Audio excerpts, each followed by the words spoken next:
Hi and welcome to our newest episode of Curated Coincidence, a podcast by Style in Progress. My name is Lisa Holleschwandner and I'm excited to introduce you to today's guest as well as our host. My colleague Janaina Engelmann-Brothánek was live in Rome when Suzy Amis Cameron and Matteo Ward celebrated the new opening of the headquarters of Inside Out Fashion, Textiles and Home. We were on site and invited them to chat. Let's go.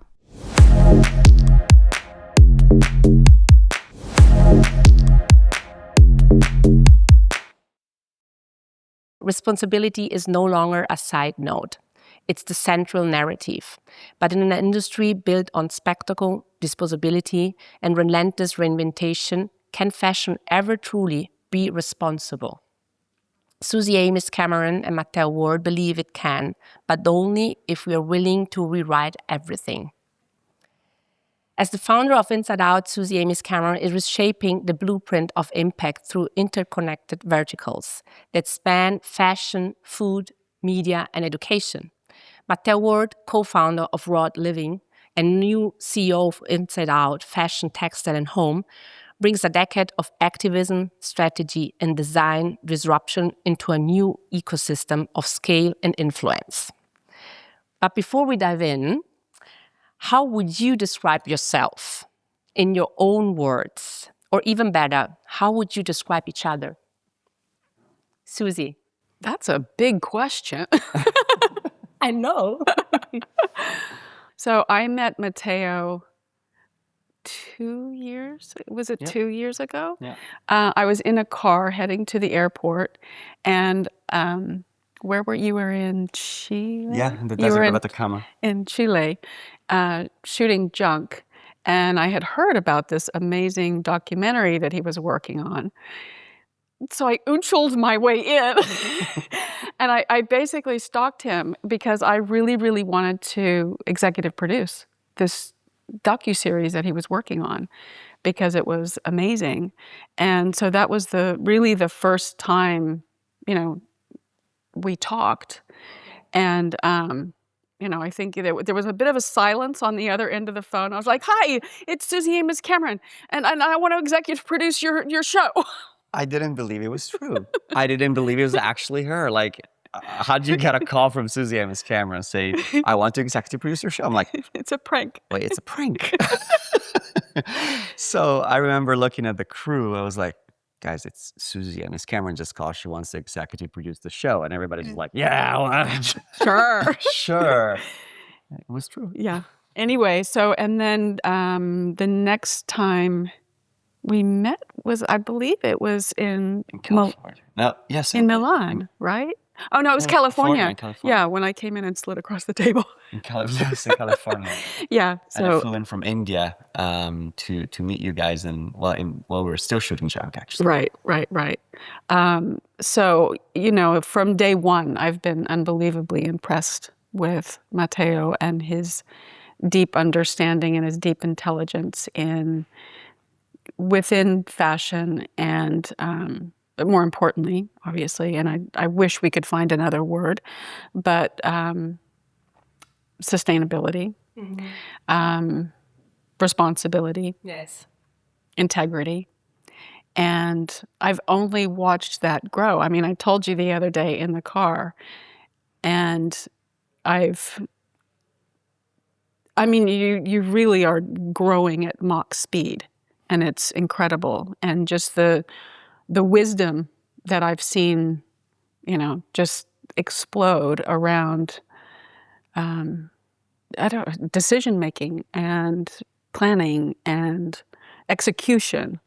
And all of those things are so important, obviously, for being CEO. And for me, it's a dream come true because I've been, working in this sector for really since 2009. I mean, obviously, I was involved in fashion for, since 1979, but in terms of sustainable fashion. And when Matteo started talking to me about his company, Rod, that we have now acquired, that IO Fashion, Textiles and Home has now acquired, it just ticked every box of everything that I had been thinking about wanting to do. And he was like this angel that dropped into my life. It's like, yes, it's already happening. So it's anyway, I think you lead with your heart, you lead with integrity and honesty, and those are traits that I actually don't think you can teach. So I'm completely honored to be working alongside you. Oh, thank you, Suzy. Yeah. I'm humbled. All right, we can cut the podcast now. You gotta start crying, guys. Isn't this the way we're going? It's oof. Because I know you since almost day one, so it's really interesting to see this growth that you are describing. So, and it's always been, as you know, really hard for me as an entrepreneur in this field to find the right balance between integrity, impact, and business. And I've always known that just by myself, I would have never been able to take those steps forward and to have a global impact and scale our vision as I wanted to. But I never found the right person that an ecosystem that would have, in my opinion, guide me on how to do it, on how to execute on it, and B, also not putting me in the position of having to compromise or choose between business, impact, and integrity, because that's what often happens. I've talked through the years to multiple investment funds and potential investors that were interested in jumping into business, but it was always kind of like, will I find myself in a blind spot where at one point they just want me to do what I think is not right because it is just a financially maybe wise decision. I've always been struggling and challenged to find that balance, and that's actually the biggest challenge of any business that operates in the sphere of impact. And when I met Suzy, I started to understand what Inside Out is. I instinctively, and I remember telling my husband, my family, and our team is like, I'm 100% sure, I feel it, that this is the perfect fit, to be quite frank.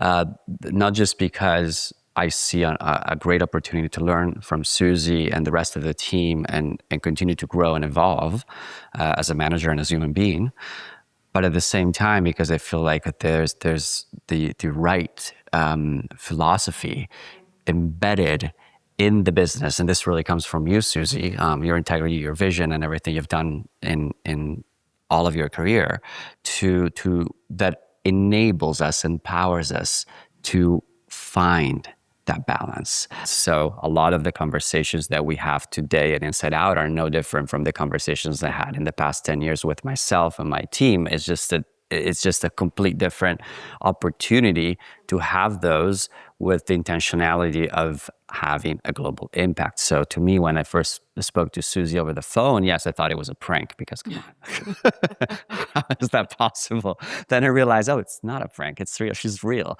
I saw her just walking in the meeting room in California, and ever since that, I knew this was going to be one of the best opportunities for me and for our shared purpose to continue and strengthen and have and actually give fashion back its role and its relevance, the ability to have a positive impact. That's what fashion is all about. It should be all about that. We kind of took a different route. The world has digressed from that vision for fashion in the past decades, actually centuries, but our goal is to give fashion that opportunity back, become a pioneer of better lifestyles for people, also through what we wear. Mm-hmm. That's you were talking about sustainability and how difficult this word is in terms of what we're talking here in fashion and lifestyle. It's worn thin. We agree about this, right? And what does responsibility mean to you two in this precise moment? And how does it demand more than just rebranded greenwashing in fashion and lifestyle in general and food and everything? Yeah, I think it really starts with, down to even how we're walking in the world and what we're doing at home when no one even sees us and the choices that we're making. But in terms of what we're doing with IO and IO Fashion, Textiles, and Home, and the food and basically everything else is starting from the beginning. And, I can use sheep ink as an example. And, there's a little tag on the sweaters that you can scan, and it will actually take you back to the farms in New Zealand, to the specific paddocks, to the specific sheep. And I think the thing that blew me away around, going to that farm, while we were doing our due diligence and deciding whether or not we were going to invest in this company or not, is their best practices. And I had actually never seen anything like it. But they're, utilizing the sheep for regenerative farming. And they're replanting native trees, which is a huge deal down in New Zealand. It's actually a big deal around the world. But I see it firsthand all the time down there because so much of the country has been cleared for sheep, for cattle, and it's disrupted the ecosystem dramatically. So being able to see the soil, that the various, grasses and clovers and all kinds of things that they're growing for the sheep to make them the healthiest as possible, to make the finest wool, is also regenerating the soil because they're all nitrogen fixers. They're planting these trees. I know we all planted one when we were down there. And then when the sheep are taken in for shearing, typically that's a really traumatic experience for the sheep. And they play classical music for them. While they're shearing them, they're checking their cortisol levels. So the sheep are actually having it's like they're at a spa, getting sheared. And so you're seeing it literally from the soil all the way to these extraordinary sweaters that I've never seen a sweater with a wool sweater, I should say, with that kind of quality. The first time they gifted one to me in London last year, and I put it on, and all I could say was, wow, it just feels so cozy. And then I took it home, and of course my daughter grabbed it. She put it on and said, well, Mom, it feels like a hug. And it does. It's like this really beautiful, heavy-weighted jacket. And anyway, that's a kind of a perfect example of the best practices and responsibility. But I think we all have, responsibilities in terms of, what are our purchases? And, this comes down to, people are always a little surprised when I say this, but I have big problems with fashion. Not only the environmental piece, but just the idea of it. Because I was in it for so many years. You buy the things that are on trend, and you can't wear them a year later or 2 years later. Because if you wear them, then, you've got dork written across your forehead, right? So if you think back to, the way Audrey Hepburn dressed, or Lauren Bacall, or Katharine Hepburn, Cary Grant, all of those, they're really simple, classic lines. And I always like to use the term 1881. You should be able to buy clothes that you can wear when you're 18 years old and be able to wear them when you're 81 years old. So when I go to make a purchase, that's exactly what I do. And that to me is a very responsible way of being able to, make a purchase. It's not just buying something that you're going to wear for maybe 3 times and then get rid of it. Totally agree. And to Suzy's point, being responsible in this sense means being able to have a sense of the implications and consequences of your actions, whether you're a brand, whether you're a human being, a citizen. That's what responsibility is. But the only way to get to that point is to have knowledge and be aware.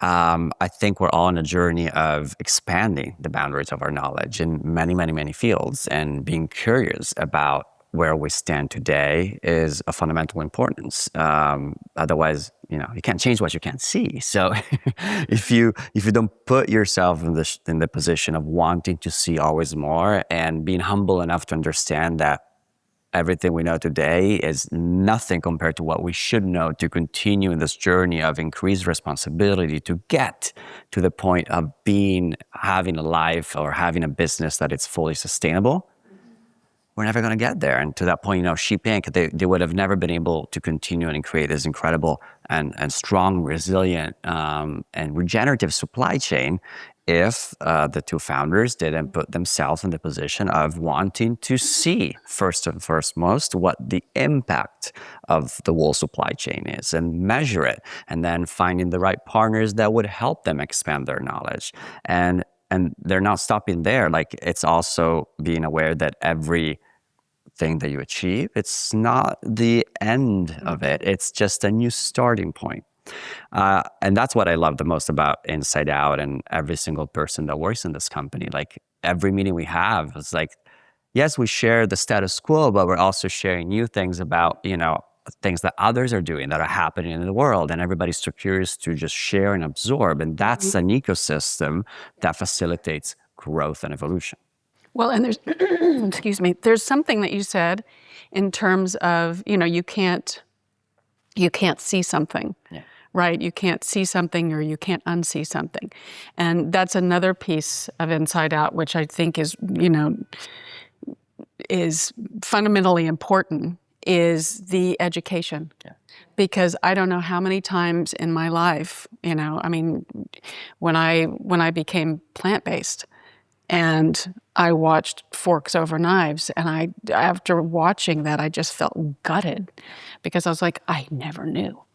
I thought I was feeding everybody beautifully, grass-fed beef, free-range chicken, organic dairy, and I was just like, I had no idea, And then it was like 2 days later, somebody handed me a book about the environmental impacts of animal agriculture, and I was like, well, it was like another, bash, sideways bash. And with sustainable fashion, when I started Red Carpet Green Dress in 2009, I was like, yeah, this is going to be cool. I'll just make a little dress, it's sustainable, right? And it's a dress design contest. All the proceeds will go back to scholarshiping the children at the school. I thought, what a great story, because on the red carpet at the Oscars, the first thing they do is stick the microphone in a woman's face and ask them what they're wearing. And I wanted a story. I didn't want to just have a dress on. And I thought I was only going to do it that one time. And when, we had announced our winner, and 2 days later, so Deb Scott, who won the Oscars for Titanic for costume design, she was helping me build the dress. But we were committed. We had already, announced our winner, and I bumped into her 2 days later at one of these, event thingies, and she sort of grabbed me and said, I can't find fabric. So what do you mean you can't find fabric? I just thought it was going to be, a no-brainer kind of, yeah, we'll make a sustainable dress. And she said, yeah, I have found this company these companies that make peace silk, but they use children to harvest the silk, right? And then they give them slingshots to kill the birds trying to eat the worms.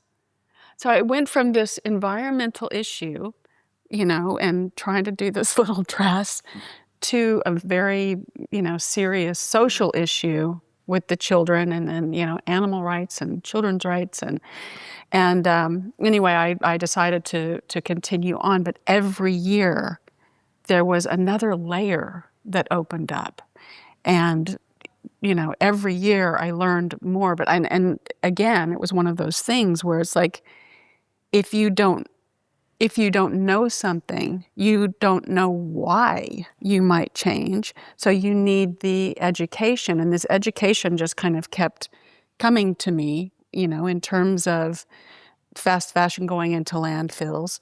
It was Jeff Garner who, is directed Let Them Be Naked. Yes. He was the one probably 6 years ago that said, there's a big issue with chemicals in our clothes, and especially in, women's intimates and the amount of breast cancer that's coming out because of the formaldehyde in the bras. And you just, these are moments where you can't put the toothpaste back in the tube. Mm-hmm. You can't unsee what you've seen or unknow what you've known. And so there's a whole piece of IO around education, and not just sitting in schools, but really educating people on why you might make a different choice, why you might decide to, buy one sweater over another one, why you might decide to eat a certain way. Because a lot of people ask me, well, why? Why would I give up dairy, for instance? And it's like, well, let me tell you. But and usually I get like, oh wow, I had no idea. And I say, yep, there was a moment and I had no idea too. So it's not about, standing up on a soapbox and telling people what to do. It's about educating them so that they can start to incorporate responsibility into their lives. Yeah. Yeah, education is a fundamental part of what you're doing. And I just skipped to one question here. It was in my extras, but I think let's talk about education. You're creating a curriculum for kids as young as 5, if I'm not wrong. How do you teach responsibility at that age without turning it into fear? And how do you spark wonder while demanding change? Of course.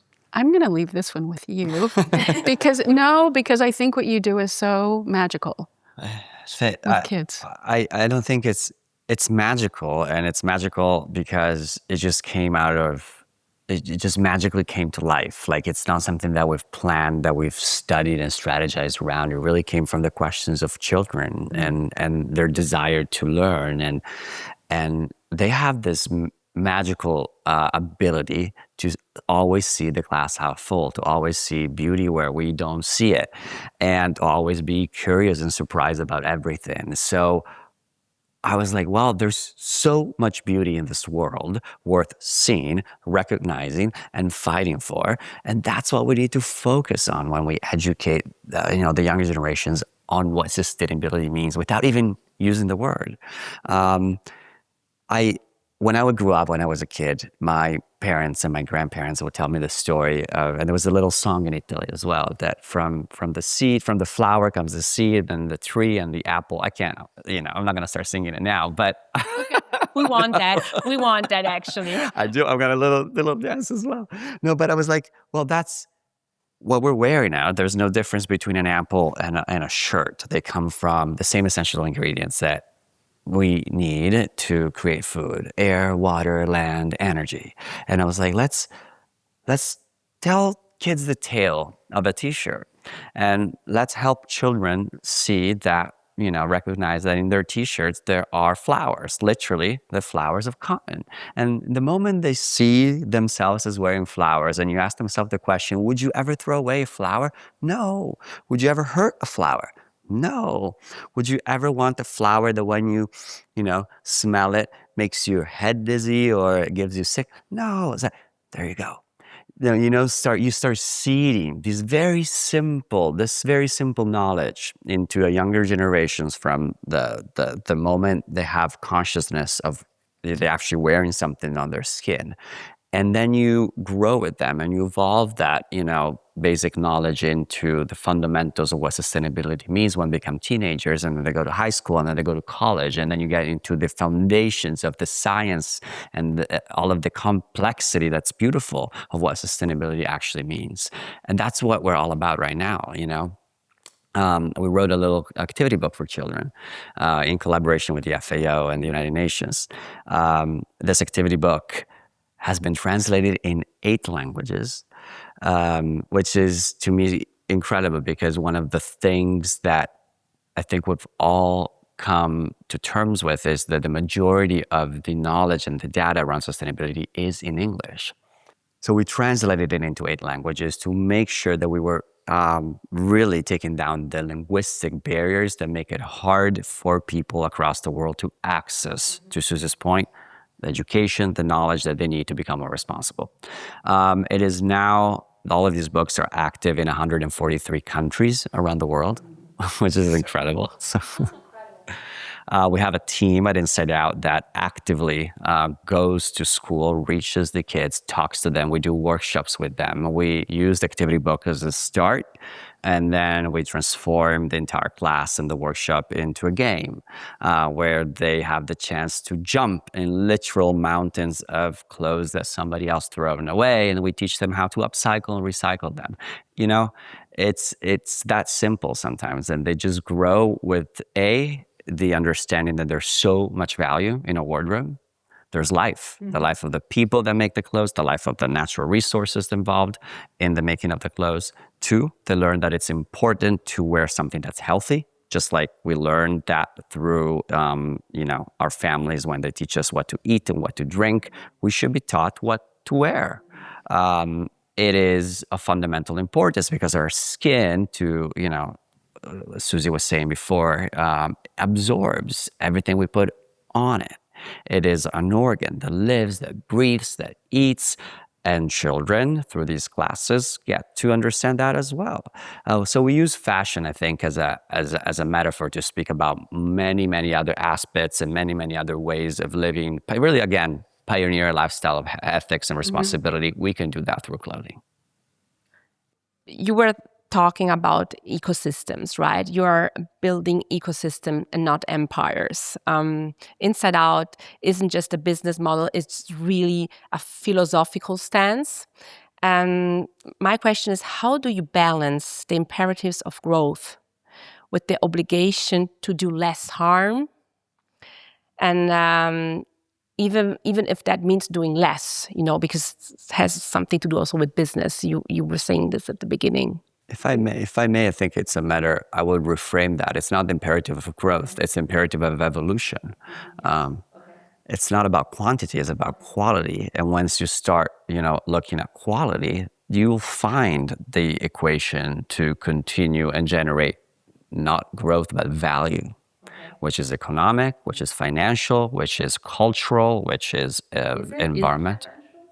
It can be. It must be. We're building a holding company that wants to have business results. Without business results, you don't have the funds to invest in the kind of projects that we want to move forward. It's big business for the environment. I mean, if you look at all of the different verticals, we have innovations. So you were mentioning them earlier. So we have food, fashion, textiles, and home, education, media, because of all of the documentaries that we're doing, which is a form of education. Wellness. I live in New Zealand, so we're using a lot of manuka and kanuka honey and oils for skin products. And we have partnerships and developments with 3 of the leading universities in the state. So MIT, Texas Tech, and Georgia Tech. So everything that we do is based in science. We've invested in 17 streams of research out of these different universities, and it's solutions to, and it's still mind-boggling to me actually, but it's solutions to our world's biggest problems. And, not only are they unbelievably innovative in terms of I can use the example of Casper.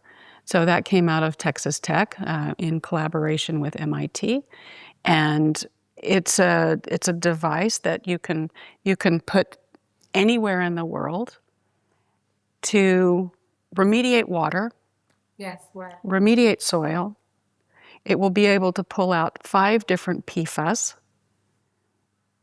antibiotics, pharmaceuticals, E. coli.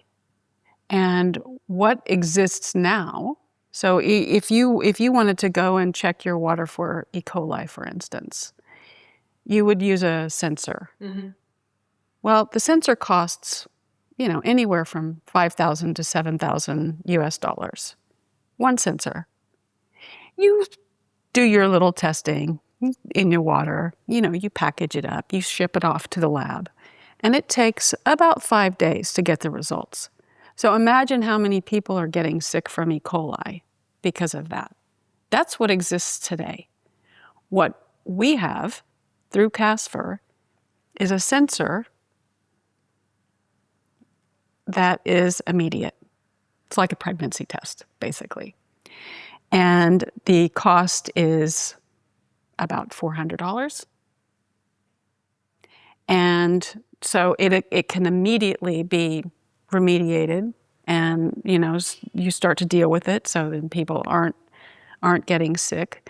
But being able to, I think the biggest piece, and we talk about this all the time because of, not only because of fashion, but because of other industry, but the PFAS that are coming out of our water system and out of our soils, and the fact that IO will be able to be the leaders in remediating that is, it's not only just exciting beyond belief that, that we'll be helping to bring fresh water to communities and keeping people healthy, because it's, we're well aware of the carcinogens that are in these chemicals and, the various diseases that they cause, but it's highly, highly lucrative, which allows us then to take that, the revenue from that, and redirect it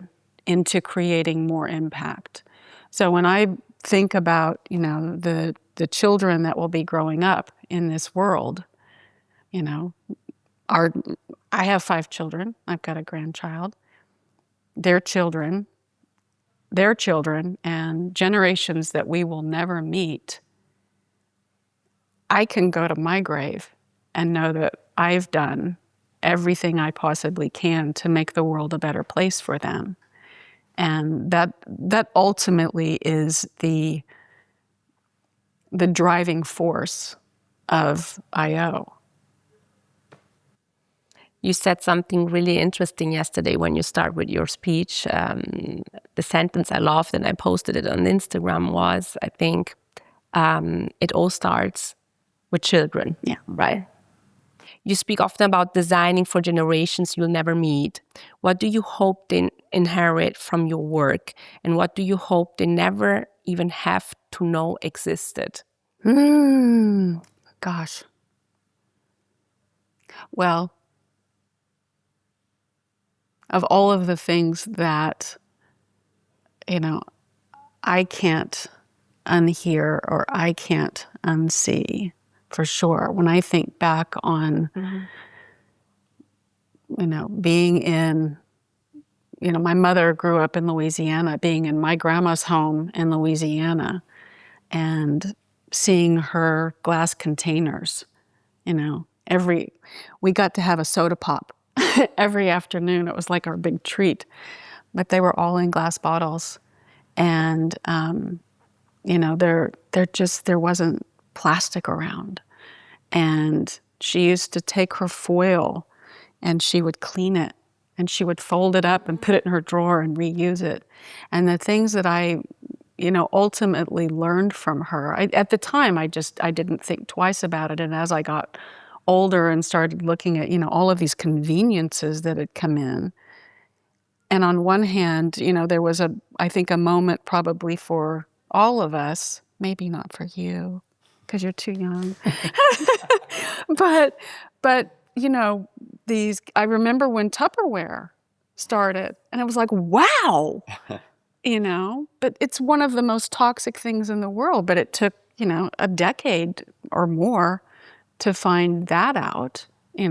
Don't put that in the microwave for sure. Don't, you actually don't want to store your food in that, because of the leaching that goes into it.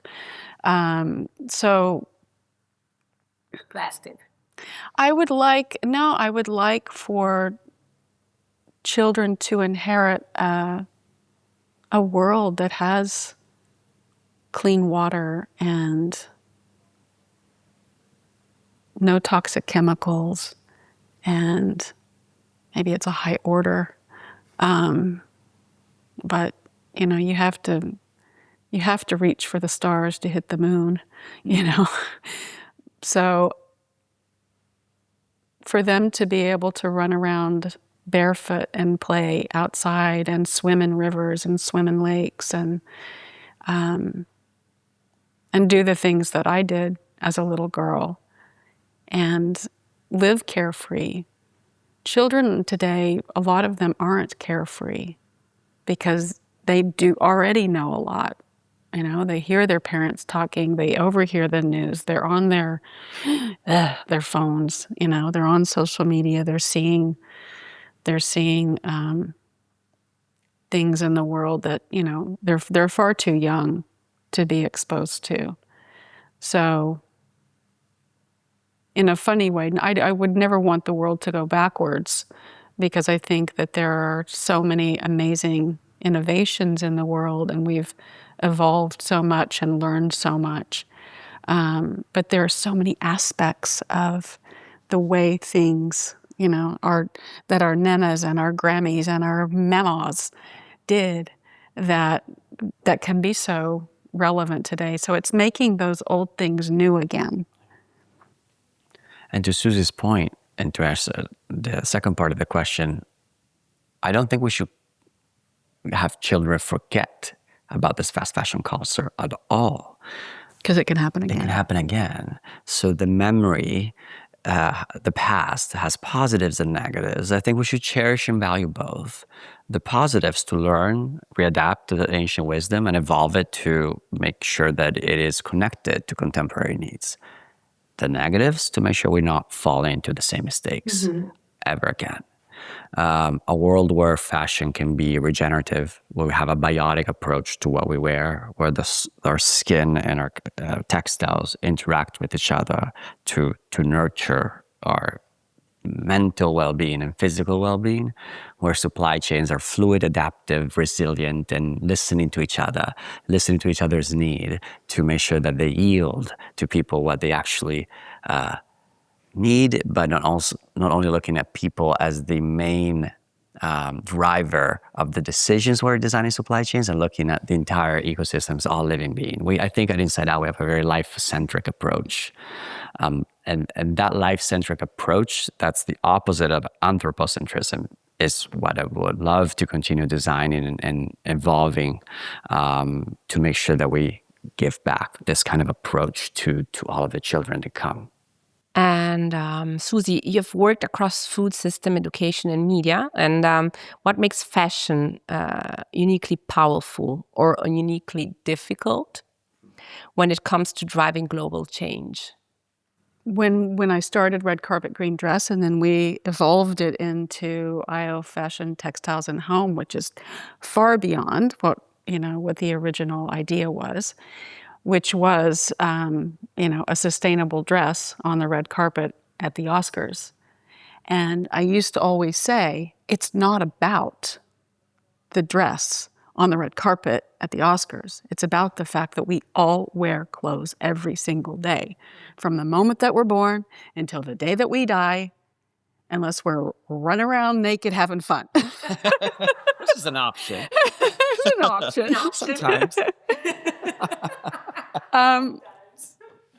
But it's an essential part of being a human being, and the fact that we wear clothes every day, we have the option of making choices every single day of what we are going to be putting on our bodies, and that alone, and being able to shift consciousness around how clothes are milled, how clothes are dyed, being able to provide clothes for underserved countries, making sure that the supply chain is clean, making sure that the social responsibility of the people making the clothes, every single step of the way, that alone would create huge global impact on people's health. So which affects the healthcare system. I mean, most healthcare systems around the world are overloaded and overworked, and it affects our livers. Also. Well, actually, it does. Actually, it does. Our livers and our rivers, but it actually does. So the chemicals that are going in our body and creating cancers, and you hear every day about fertility issues, infertility, and I don't have letters behind my name. I've got, all kinds of scientists behind IO, and, the chemicals going in your body are creating massive diseases. We know this. It's been scientifically proven. So, and the degradation of our rivers and of our soils, so that ultimately goes down to growing food and growing healthy food and actually being able to hydrate our bodies, because humans can't live without food or water. And if it's not clean, then, we just end up with more and more and more disease. So it's, you just think about, oh yeah, it's just a t-shirt. It's not. It's life. Yeah. If you could erase one practice from fashion's playbook forever, what would it be? Well, Suzy before said it beautifully, 1881, not feeling the need to throw away what we have and actually see life in it, and making sure we're taking care of life in the proper way. The original sin of the fashion industry is the opposite of this philosophy. When King Louis XIV in 1678, because he wanted to become the richest and wealthiest man in the world, he decided that it was a good idea to induce and force people at court to throw away clothes at least twice a year so that he could create new ones, sell it to them, and become richer. He called those 2 times of the year spring, summer, and fall, winter. Fashion seasons. Planned obsolescences started with a decision of one man who wanted to become extremely powerful and wealthy, and it worked. His right hand, Jean-Baptiste Colbert, said that fashion was to him what the gold mines in Peru were to Spain. Mm-hmm. And this is the intelligence that we've built, around which we've built the fashion industry. That has to be erased, canceled. That's the one thing I would want to take away. Maybe not cancel, because it's important to have the memory of it, but really reprogram it totally to make sure we actually get into a space where we see value in what we wear, there's emotional durability, and we extend the pleasure of use of clothes through time.